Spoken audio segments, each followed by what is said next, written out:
ई content योजना अंतर्गत आज हम कक्षा बीए प्रथम वर्ष ऐच्छिक विषय हिंदी साहित्य द्वितीय प्रश्न पत्रों में संकलित पाठ्य पुस्तक एकांकी रत्नाकर में संकलित चतुर्थ एकांकी है व्यक्तिगत और इसके एकांकीकार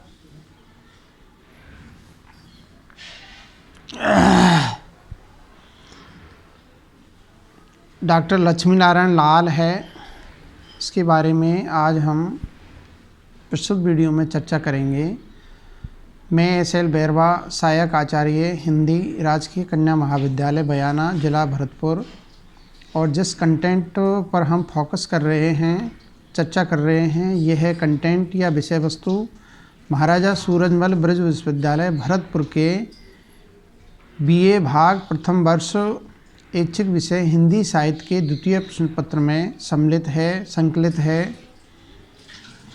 और पाठ्य पुस्तक का नाम है एकांकी रत्नाकर, जिसमें 5 एकांकियों का ये संकलन है, संग्रह है, एकांकी संग्रह, जिसमें आज हम जिस एकांकी की चर्चा कर रहे हैं वह व्यक्तिगत एकांकी है और इसके लेखक या एकांकीकार डॉक्टर लक्ष्मी नारायण लाल है। और यह एकांकी समसामयिक घटना या पारिवारिक जो आपस में पति पत्नी के बीच में जो वाद विवाद है, तर्क वितर्क है, उसको लेकर के और सामाजिक जो समस्याएं हैं उन पर इस एकांकी में चर्चा की गई है। पिछले 2 वीडियो में हम इस एकांकी पर चर्चा कर चुके हैं, जिसमें हमने इस एकांकी के व्यक्तिगत एकांकी के जो लेखक हैं डॉक्टर लक्ष्मी नारायण लाल का संक्षिप्त जीवन परिचय, उसके बाद में प्रस्तुत एकांकी का सारांश और कुछ व्याख्याओं का हम विवेचन विश्लेषण कर चुके हैं। तो अब तीसरा जो हम इस एकांकी पर वीडियो प्रस्तुत कर रहे हैं, तो इसमें हम इस एकांकी के महत्वपूर्ण जो गद्यांश है, जो व्याख्या की दृष्टि से और परीक्षा की दृष्टि से महत्वपूर्ण है, आज हम प्रस्तुत वीडियो में जो 4 शेष जो गद्यांश है उनकी चर्चा को अंजाम देंगे, चर्चा करेंगे। तो बीए प्रथम वर्ष में अध्ययनरत प्रिय छात्राओं, आप इस वीडियो को ध्यान से देखें, सुनें, इसका विवेचन विश्लेषण करें और तत्पश्चात प्रस्तुत वीडियो को लाइक करें, कमेंट करें और सब्सक्राइब करने में कोताही ना बरतें। तो पहले हम जो 7वां गद्यांश है उसको पढ़ते हैं और तत्पश्चात व्याख्या के 4 सोपानों के आधार पर इसका विवेचन विश्लेषण या इसकी 100% व्याख्याएँ करेंगे। तो पहले हम इसको पढ़ते हैं। जैसे मैं एक व्यक्ति हूँ, वैसे मेरे बच्चे भी अलग अलग व्यक्ति हैं। अगर वे व्यक्ति नहीं होंगे तो उनका अपना व्यक्तित्व कहाँ से आएगा?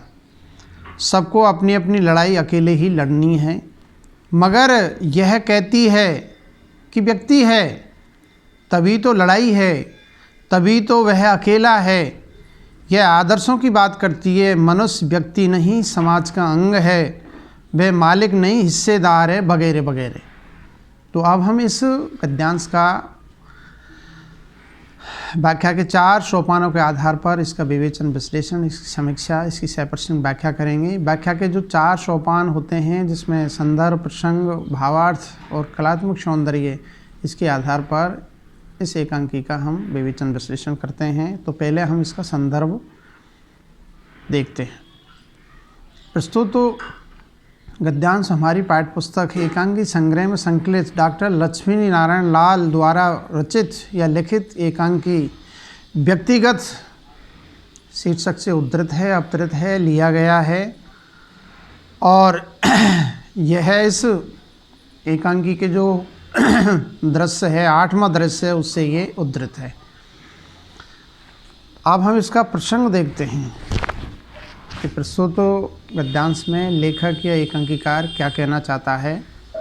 तो प्रस्तुत गद्यांश में मैं और वह के मध्य, मैं यानी इस एकांकी का नायक और वह इस एकांकी की नायिका, तो दोनों पति पत्नी में आपस में बच्चों को लेकर के डिस्कस होता है, बहस होती है, वाद विवाद होता है। तो मैं और वह के मध्य बच्चों को लेकर वार्ता चलने लगती है। मैं कहता है कि हमारी अपनी ज़िंदगी है, बच्चों की ज़िंदगी अलग है, लेकिन वह मानती है कि हम बच्चों से ही दूसरों से जुड़ पाने का संस्कार पाते हैं। इसी विचार वैषम्य के आधार पर मैं अपनी व्यक्तिवादी सोच को आगे रखकर यहाँ कहता है। अब मैं क्या कहता है उसको हम व्याख्या का जो तृतीय सोपान है, भावार्थ है, उसमें हम देखते हैं।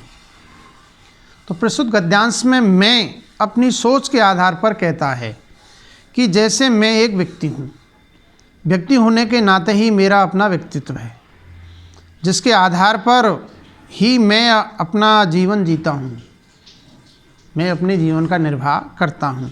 इसी प्रकार मेरे बच्चे भी अलग अलग व्यक्ति हैं।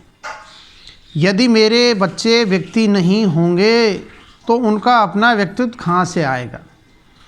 वे अपने व्यक्तित्व के बिना अस्तित्व कैसे कायम करेंगे? तो हर व्यक्ति का अस्तित्व अलग अलग होता है, अलग अलग उसके विचार होते हैं, अलग उसकी सोच होती है, क्योंकि परिवार और समाज में रहकर सभी को अपनी अपनी लड़ाई स्वयं लड़नी पड़ती है।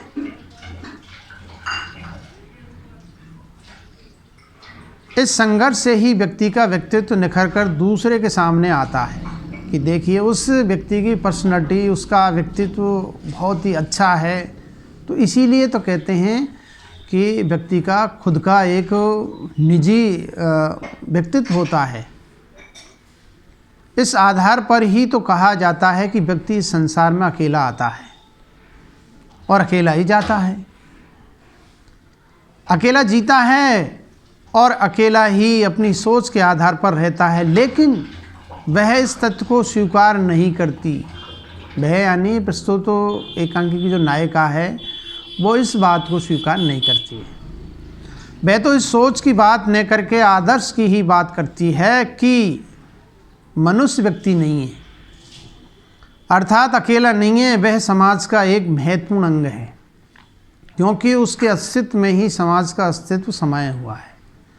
और ये बात भी सही है कि व्यक्तियों से ही समाज का निर्माण होता है। इसलिए वह समाज का मालिक न होकर एक तरह से समाज का हिस्सेदार है, वगैरह वगैरह। तो ये इस गद्यांश का भावार्थ है, सरल अर्थ है। अब हम इसका कलात्मक सौंदर्य देखते हैं। प्रस्तुत गद्यांश में मैं और वह की सोच में समाये अंतर को यहाँ मैं के कथन के माध्यम से एकांकीकार ने अभिव्यक्ति दी है। मैं और वह यानी ये तो हम मान सकते हैं कि व्यक्ति का अपना एक अलग व्यक्तित्व होता है और वो अकेला ही आता है और अकेला ही जाता है। लेकिन समाज व्यक्तियों से मिलकर ही समाज का निर्माण होता है, और समाज क्या है, व्यक्ति को संस्कारित करता है, उसको रहना चलना, किस प्रकार जीवन का निर्वाह करना चाहिए, किस तरह क्या है लोकाचार होते हैं।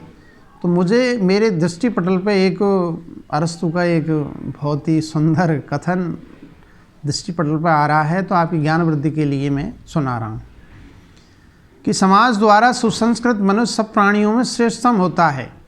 समाज द्वारा सुसंस्कृत मनुष्य सब प्राणियों में श्रेष्ठतम होता है। यदि समाज द्वारा सुसंस्कृत मनुष्य सब प्राणियों में श्रेष्ठतम होता है जब वह बिना न्याय और नीति के जीवन यापन करता है तो वो निकृष्टतम हो जाता है। यदि समाज में ऐसा कोई व्यक्ति है जिसे समाज की आवश्यकता ही नहीं हो तो उसे आप मानव समाज का सदस्य मत समझो। वो या तो देवता हो सकता है या राक्षस हो सकता है। तो कहने का तात्पर्य व्यक्तियों से मिलकर ही समाज का निर्माण होता है, समाज उसको संस्कृत करता है। यदि समाज का वो सदस्य नहीं है तो वो देवता हो सकता है, तो मनुष्य देवता तो होने का प्रश्न ही नहीं है, तो राक्षस होगा वो। इसलिए व्यक्ति को समाज की हर जगह हर समय आवश्यकता पड़ती है।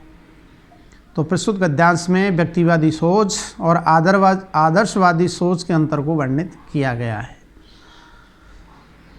तथा प्रस्तुत गद्यांश की भाषा सरल, प्रभाव प्रधान तथा शैली में विचारात्मकता का आवेग है और सुबोधता, सहजता, सरलता इस गद्यांश की भाषा की प्रमुख विशेषता हैं तथा भाषा शैली एकांकीकार या लेखक के भावों और विचारों को अभिव्यक्त करने में पूर्ण रूप से सशक्त और समर्थ है। अब अगला हम 8वां गद्यांश से उसको पढ़ते हैं। मैं देख रही हूँ कि एक संपूर्ण आईना था। मैं देख रही हूँ एक संपूर्ण आईना था जो टूटकर असंख्य टुकड़ों में बिखर गया।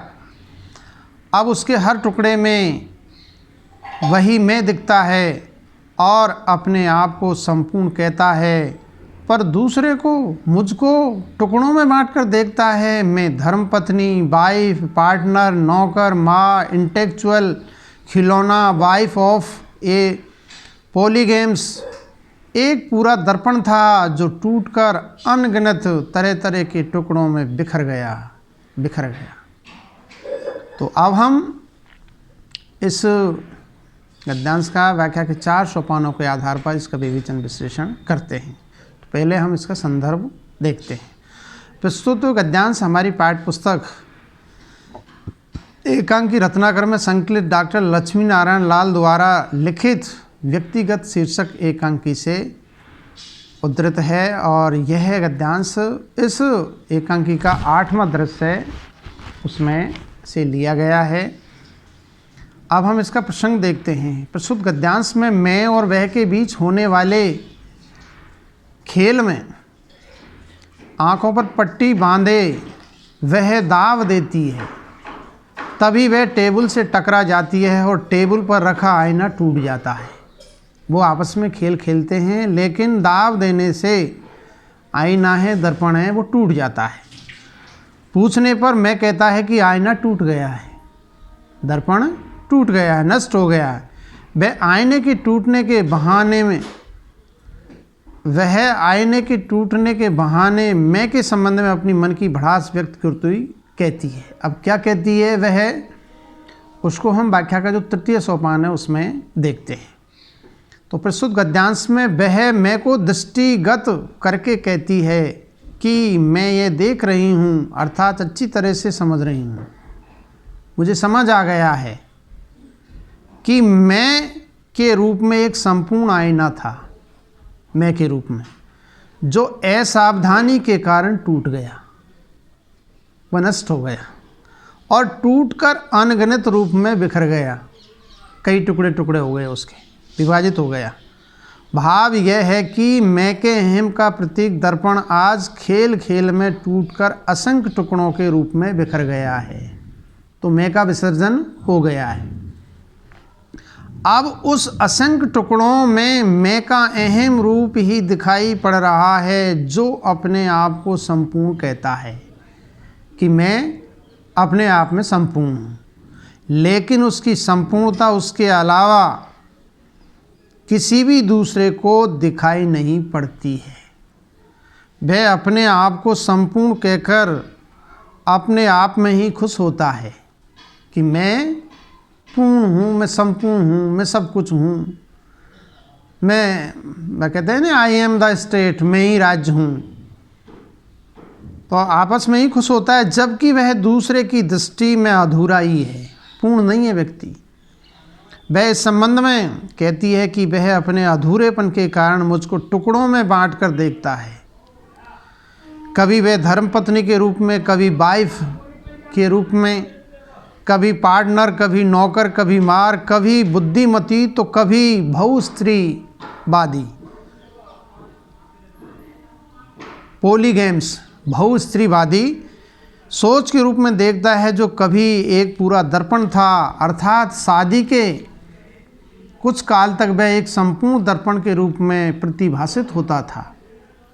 लेकिन अपने अधूरेपन के कारण वह टूटकर अनगिनत टुकड़ों में बिखर गया, उसके टुकड़े टुकड़े हो गए। तो कहने का तात्पर्य व्यक्ति पूर्ण नहीं होता है जब तक वो अपने परिवार से, अपने समाज से जुड़ा नहीं रहता है, तब तक वो पूर्ण नहीं माना जाता है। समाज से वो कट जाता है, परिवार से वो टूट जाता है, तब उसका कोई महत्व नहीं होता है, दर्पण की तरह। अब हम प्रस्तुत गद्यांश का कलात्मक सौंदर्य देखते हैं। तो प्रस्तुत गद्यांश में बहन शादी के समय और शादी के बाद मैं की मानसिकता में अंतर को साबित कर दिया है और टूटे दर्पण से तुलना कर उसकी मानसिकता में समाये अधूरेपन की ओर स्पष्ट संकेत किया है कि देखिए, जब तक दर्पण साबुत है तब तक उसका महत्व है, जब उसके टुकड़े हो जाते हैं तो उसकी उपयोगिता है, उसका महत्व है, वो घट जाता है। तो उसी प्रकार से व्यक्ति का भी परिवार के साथ, समाज के साथ जब तक जुड़ाव रहता है तब तक उसकी इम्पोर्टेंस ही है, उसकी उपयोगिता है, उसकी महत्ता है। और जब वो समाज से, परिवार से अलग हो जाता है तो उसका जो इम्पोर्टेंस ही है वो ख़त्म हो जाती है। व्यक्ति की महत्वाकांक्षाएं समय और परिस्थिति के घेरे में घिरकर उसकी मानसिक सोच को भी परिवर्तित कर देती है। और प्रस्तुत गद्यांश भाषा की दृष्टि से भाषा सरल, पात्रानुरूप, अंग्रेजी शब्दावली से युक्त, कथन में प्रत्युत्पन्न मति की विशेषता विद्वान है तथा शैली आत्मकथात्मक है तथा भाषा शैली लेखक या एकांकीकार के भावों और विचारों को अभिव्यक्त करने में पूर्ण रूप से सक्षम और समर्थ है। अब अगला हम नमा जो गद्यांश है उसको पहले पढ़ते हैं, तत्पश्चात व्याख्या के 4 सोपानों के आधार पर इसकी 100% व्याख्याएँ करेंगे। हाँ, सिर्फ आवाज़ ही तो बदल जाती है, इसके अलावा हमारी ज़िंदगी में कुछ नया घटता ही नहीं, और अगर कुछ नया घटता है तो बस दूसरों की ज़िंदगी में, और बस हम उन्हीं की बातें करते रहते हैं, तभी हमें चमत्कार में विश्वास आने लगता है, हर पाखंड हमें धर्म लगने लगता है। अब हम इस लघु गद्यांश की व्याख्या के 4 सोपानों के आधार पर इसकी 100% व्याख्याएँ करेंगे। तो पहले हम इसका संदर्भ देखते हैं। प्रस्तुत गद्यावतरण हमारी पाठ्य पुस्तक एकांकी रत्नाकर में संकलित डॉक्टर लक्ष्मी नारायण लाल द्वारा रचित या लिखित एकांकी व्यक्तिगत शीर्षक एकांकी के 8वें दृश्य से उद्धृत है, अवतरित है, लिया गया है। अब हम इसका प्रसंग देखते हैं। तो प्रस्तुत गद्यांश में मैं और वह आपस में मिलकर लुका छिपी का खेल खेलते हैं। वह की आंखों पर पट्टी बंधी हुई है, वह का तात्पर्य नायिका के। वह मैं को ढूंढती है, मैं यानी नायक को ढूंढती है। मैं कहता है कि तुम उधर कहाँ मुझे ढूंढ रही हो, मैं इधर हूँ, मेरी आवाज़ नहीं सुन रही हो, मेरी आवाज़ क्या बदल गई है। प्रत्युत्तर में वह जो कहती है उसी का वर्णन किया गया है प्रस्तुत गद्यांश में। अब वह क्या कहती है, अर्थात प्रस्तुत एकांकी की जो नायिका है ये उसका कथन है, और वो क्या कहती है उसका प्रस्तुत गद्यांश में चित्रण किया गया है। तो वो क्या कहती है, इसको हम व्याख्या का जो 3रा सोपान है, 3य सोपान है भावार्थ, उसमें हम देखते हैं। तो प्रस्तुत गद्यांश में वह कहती है, क्या आवाज़ बदल गई है, कि ध्वनि सुनकर वह कहती है कि हाँ तुम्हारी आवाज़ बदल गई है, तुम्हारी आवाज़ में परिवर्तन हो गया है। सिर्फ तुम्हारी आवाज़ ही तो बदल जाती है, अर्थात तुम्हारी मानसिक सोच में सहज परिवर्तन आ जाना ही स्वाभाविक होता है। इसके अलावा हमारी ज़िंदगी में कुछ नया घटित ही नहीं होता है। कुछ नया मतलब न तो आता है न जाता है। तुम्हारी मनोवृत्ति क्षणे रुष्टा क्षणे तुष्टा वाली हो गई है। क्षणे रुष्टा और क्षणे तुष्टा, यानी क्षण में आप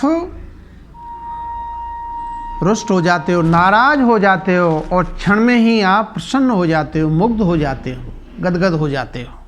ये स्थिति हो गई है कि क्षणे रुष्टा और क्षणे तुष्टा वाली स्थिति हो गई, क्योंकि तुम्हें अपने अहम के आगे कुछ भी सूझता ही नहीं है।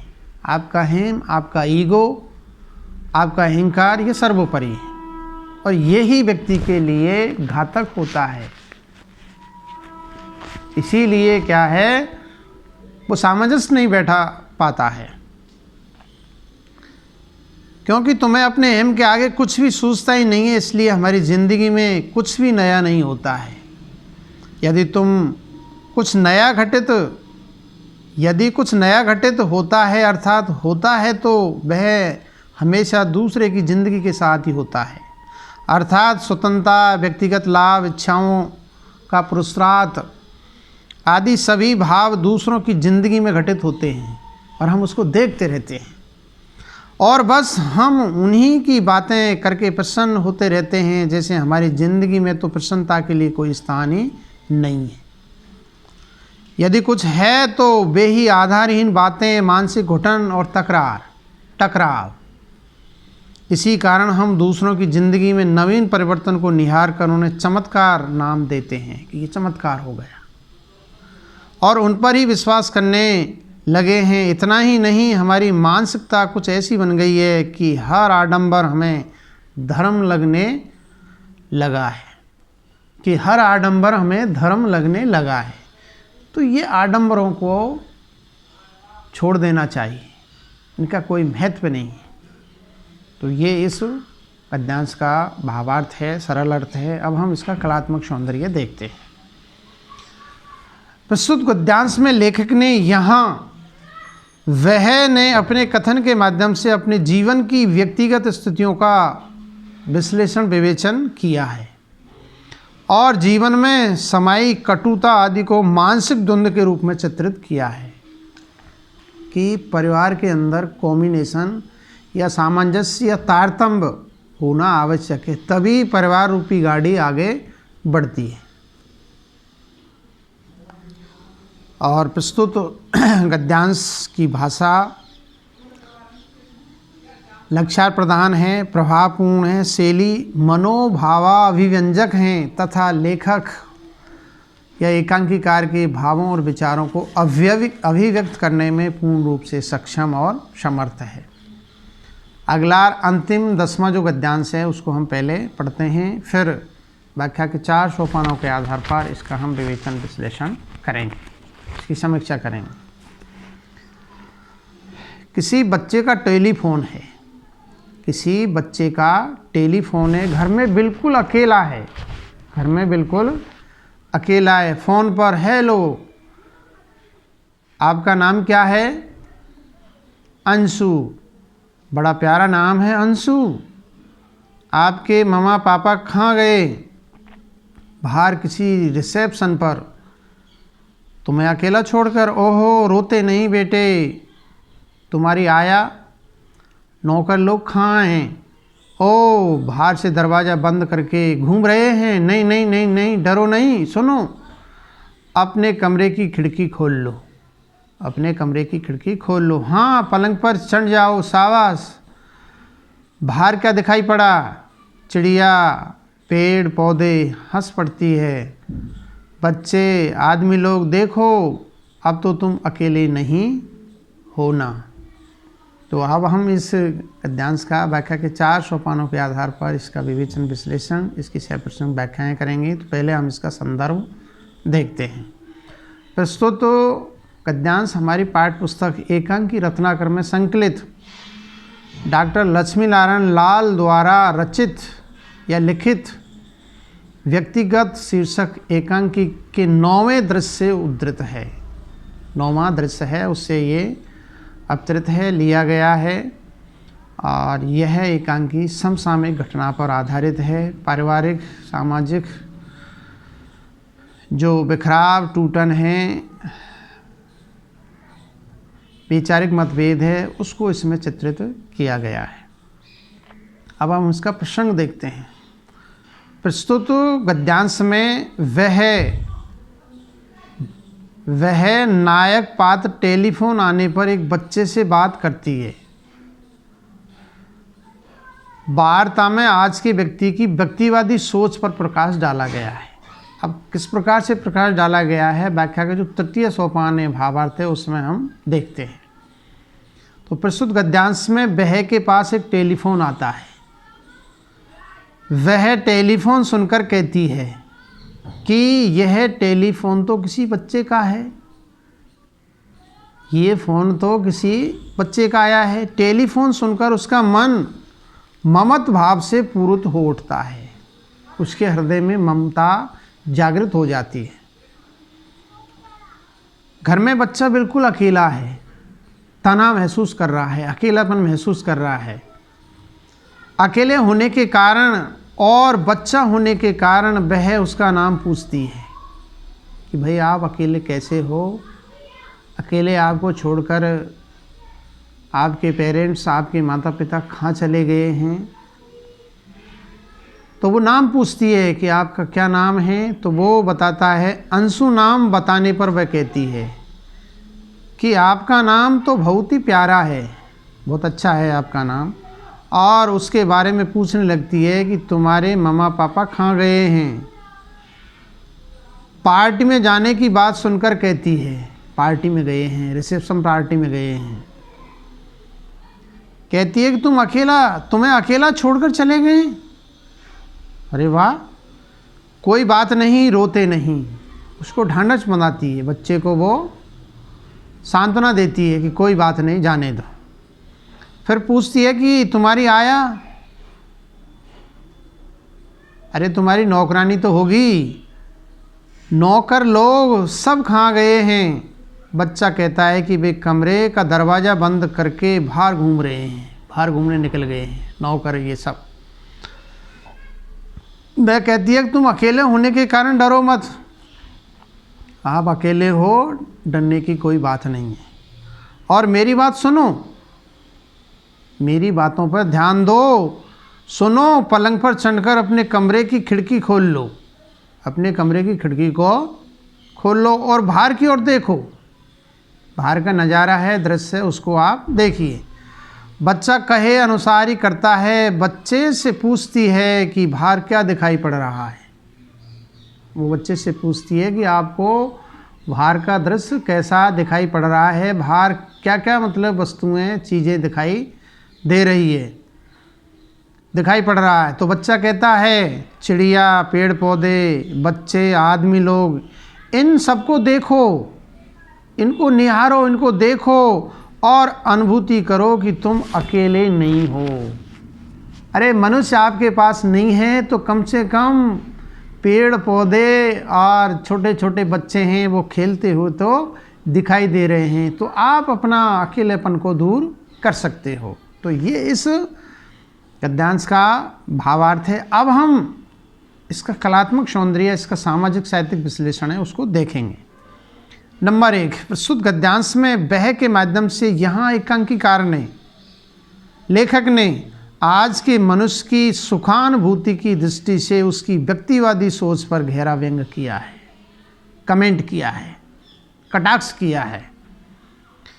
नंबर 2, प्रस्तुत गद्यांश में आज का व्यक्ति, वर्तमान परिवेश का व्यक्ति केवल अपने सुख की परवाह करता है, दूसरे के सुख की परवाह नहीं करता है, अपना सुख चाहता है, उसको दूसरे के सुख दुख से कोई मतलब नहीं है। फिर चाहे बच्चा ही क्यों न हो, दूसरे की वो परवाह नहीं करता है, अपने बच्चों का भी वो ख्याल सही ढंग से नहीं कर पाता है। तो ये व्यक्तिवादी सोच है। उत्तरदायित्व विहीन की और इस पर संकेत किया गया है। व्यक्ति के जो दायित्व हैं, उसके जो परम कर्तव्य है कि क्या क्या मेरे उत्तरदायित्व, उनका निर्वाह मुझे करना है, तो व्यक्ति क्या है, अपने कर्तव्यों से विमुख हो रहा है। वर्तमान पीढ़ी की ये स्थिति है, ये नज़ारा है। नंबर 3, उक्त गद्यांश या प्रस्तुत गद्यांश में वह के मन में समाये ममत्व का भाव, ममता का भाव जो एकांकीकार ने उजागर किया है कि मैं के द्वारा इतना निर्दय व्यवहार किए जाने पर भी उसके मन में अपने के लिए ही नहीं पर दूसरे के बच्चे के प्रति भी ममत्व भाव समाया हुआ है। हालांकि ऐसी बात नहीं है, ममता है, दया है, करुणा है, ये आज भी व्यक्तियों में जिंदा है, ये नहीं मरी है। और जिस दिन ये मर जाएगी तो समाज का जो ताना बाना है वो भंग हो जाएगा, नष्ट हो जाएगा, उजड़ जाएगा समाज। नंबर 4, प्रस्तुत गद्यांश की भाषा का जहाँ तक सवाल है, भाषा सरल, सरस, पात्रानुकूल, शैली संवादिक, भावात्मक है और भाषा में तत्सम, तद्भव, देशज, विदेशी, अंग्रेजी, अरबी, फारसी के शब्द प्रचुर मात्रा में आए हैं और भाषा शैली लेखक या एकांकीकार के भावों और विचारों को अभिव्यक्त करने में पूर्ण रूप से सक्षम और समर्थ है। तो आज इतना ही। अगले वीडियो में हम अगली जो एकांकी है उसके बारे में चर्चा करेंगे। अगली एकांकी है 5वें नंबर की एकांकी। अगली अंतिम एकांकी रत्नाकर में संकलित 5 एकांकियाँ, उसको 4 एकांकियों का हम अध्ययन या इनको पढ़ चुके हैं और 5वीं एकांकी है श्यामा एक वैवाहिक विडंबना और इसके लेखक है भुवनेश्वर। इसके बारे में हम अगले वीडियो में चर्चा करेंगे। आज इतना ही। धन्यवाद। नमस्कार।